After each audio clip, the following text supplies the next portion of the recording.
और अब बात रीनीट की करेंगे, जिसमें एयरफोर्स को लगाया जा सकता है। ये जानकारी है, सेंटर तक पेपर पहुंचाने में आईएएफ की मदद लेगा एनटीए। इस तरीके की जानकारी है। रक्षा मंत्री, शिक्षा मंत्री और संचार मंत्री के बीच में बैठक हुई। रीनीट को फुल प्रूफ बनाने के लिए आईएएफ से मदद ली जाएगी। तो देखिए, नीट की परीक्षा की जो सुरक्षा है वो अब सेना संभालती हुई नजर आएगी। ये एक बड़ा कदम यहां पर उठाया गया है, क्योंकि सेना से ज़्यादा जाहिर तौर पर ऐसे मामलों में, और आप ख़ास तौर पर देखते हैं कि सुरक्षा के मामले में सेना से ज़्यादा बेहतर काम कोई नहीं कर सकता। और ये बड़ी जानकारी कि रीनीट में फुल प्रूफ बनाने के लिए आईएएफ की मदद ली जाएगी। अक्षय राय सहयोगी हमारे साथ में जुड़ चुके हैं। अक्षय, एक बड़ा कदम है। कल रक्षा मंत्री के आवास पर बैठक भी हुई, जिसमें शिक्षा मंत्री भी मौजूद थे, एनटीए के डीजी भी मौजूद थे। उसके बाद ये फैसला लिया गया कि अब कमान सेना के हाथ में होगी। और क्या कुछ जानकारी है?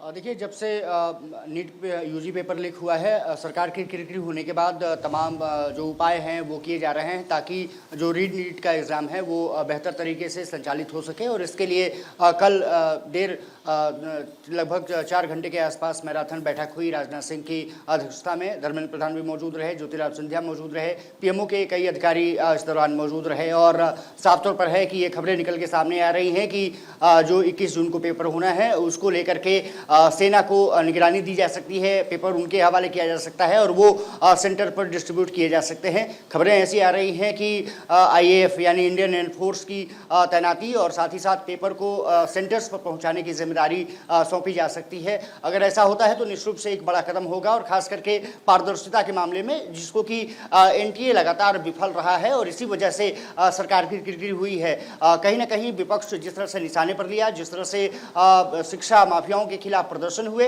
उसके बाद सरकार अब चाहती है कि फुल प्रूफ परीक्षा की तैयारी की जा सके और इसलिए सेना को लगाया जा सकता है। ये खबरें निकल के सामने आ रही हैं। पीएमओ के जो अधिकारियों ने तमाम दिशा निर्देशन लिए हैं और कुछ इनपुट्स दिए हैं। पीएमओ पूरी तरह से सक्रिय नजर इस समय आ रहा है और इसीलिए राजनाथ सिंह की अध्यक्षता की जो बैठक हुई है उसमें कई महत्वपूर्ण निर्णय लिए गए हैं। ये खबर आ रही है कि सेना को पेपर हैंडल किया जा सकता है और साथ ही साथ आईएएफ की निगरानी और साथ ही साथ ट्रांसपोर्टेशन के लिए जो पेपर सेंटर्स पर भेजे जाने हैं आईएएफ उसको संभालेगी। अब वो किस तरह से प्रोसीजर आगे बढ़ेगा ये देखना दिलचस्प जरूर रहेगा, लेकिन कहा जा सकता है कि फुल प्रूफ तैयारी सरकार करने की कोशिश कर रही है और जो रीनीट होने जा रहा है उसमें किसी तरह की सेधबारी न हो सके, शिक्षा माफियाओं की उसमें कोई दखलंदाजी न हो सके।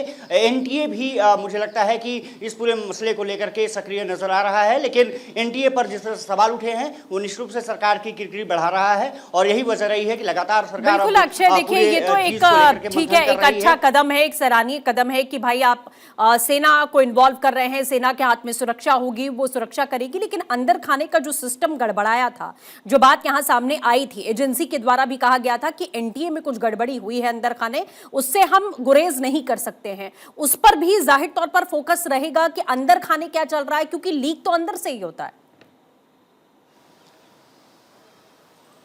देखिए, एनटीए सबसे बड़ी चीज़ है कि जब से कंडक्ट एग्जामिनेशंस करा रहा है वो हमेशा से सवालों के घेरे में रहा है। 75 से ज़्यादा जो पेपर लीक हुए हैं एनटीए कहीं ना कहीं उसका जिम्मेदार रहा है। इसीलिए जो के राधाकृष्णन की कमेटी है वो उसको साफ तौर पर कि दिशा निर्देशन दिए गए हैं कि उसकी जो भूमिका है, जो रिवाइव है, उसको किस तरह से बेहतर किया जा सकता है, किस तरह से उसके जो तमाम सुझाव दिए गए थे उसको किस तरह से इम्प्लीमेंट किया जा सकता है, उसको लेकर के भी एनटीए सवालों के घेरे रहा है। अब साफ तौर पर है कि उस पर लगातार मंथन चल रहा है। मुझे लगता है कि एनटीए को पारदर्शी बनाने के लिए भी सरकार लगातार कोशिश कर रही है। बिल्कुल ठीक है, अच्छा आप नजर बनाए रखिएगा, आपसे हम अपडेट लेते रहेंगे। फिलहाल हमारे साथ जुड़ने के लिए बहुत बहुत शुक्रिया।